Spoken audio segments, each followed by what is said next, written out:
যদি আমি গরু চোর হই তাহলে ইন্ডাস্ট্রি 90% অ্যাক্টার্স গরু চোর।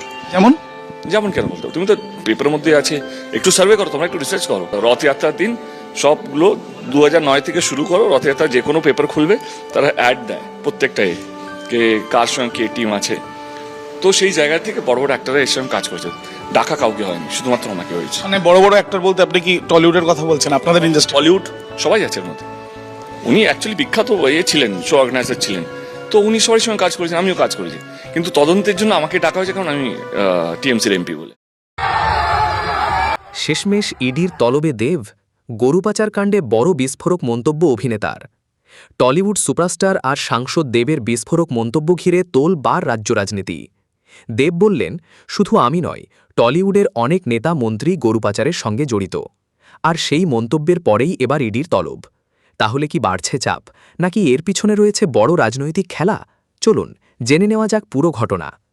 সম্প্রতি এক সাক্ষাৎকারে অভিনেতা ও তৃণমূল সাংসদ দেব এমন কিছু মন্তব্য করেন যা ঘিরে নতুন করে বিতর্ক শুরু হয়েছে। দেবীর দাবি, শুধুমাত্র তাকেই নিশানা করা হচ্ছে কেন। তিনি ইঙ্গিত দেন, টলিউড ও রাজনীতির আরও অনেক প্রভাবশালী ব্যক্তির নাম এই কাণ্ডে উঠে আসতে পারে। এরপর থেকেই রাজনৈতিক মহলে শুরু হয় জোর চর্চা। বিরোধীদের দাবি, তদন্তে নতুন তথ্য সামনে আসতেই দেবকে ডাকা হয়েছে। অন্যদিকে তৃণমূলের বক্তব্য, এটা সম্পূর্ণ রাজনৈতিক প্রতিহিংসা। সূত্রের খবর, ইডি দেবকে নির্দিষ্ট কিছু আর্থিক লেনদেন ও যোগাযোগ নিয়ে প্রশ্ন করতে পারে। যদিও এখনও পর্যন্ত দেব প্রকাশে জানিয়েছেন তিনি তদন্তে সম্পূর্ণ সহযোগিতা করবেন। এদিকে সোশ্যাল মিডিয়াতেও শুরু হয়েছে তীব্র বিতর্ক। কেউ বলছেন সত্য সামনে আসা উচিত, আবার কেউ মনে করছেন নির্বাচনে হারের কারণে এটা শুধুই রাজনৈতিক চাপ তৈরির চেষ্টা।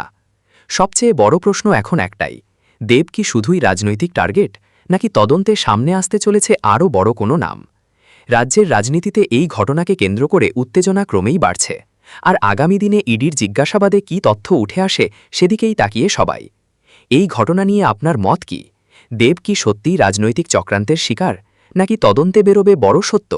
কমেন্ট করে অবশ্যই জানান। ভিডিওটি ভালো লাগলে লাইক করুন, শেয়ার করুন এবং চ্যানেলটি সাবস্ক্রাইব করতে ভুলবেন না। ধন্যবাদ।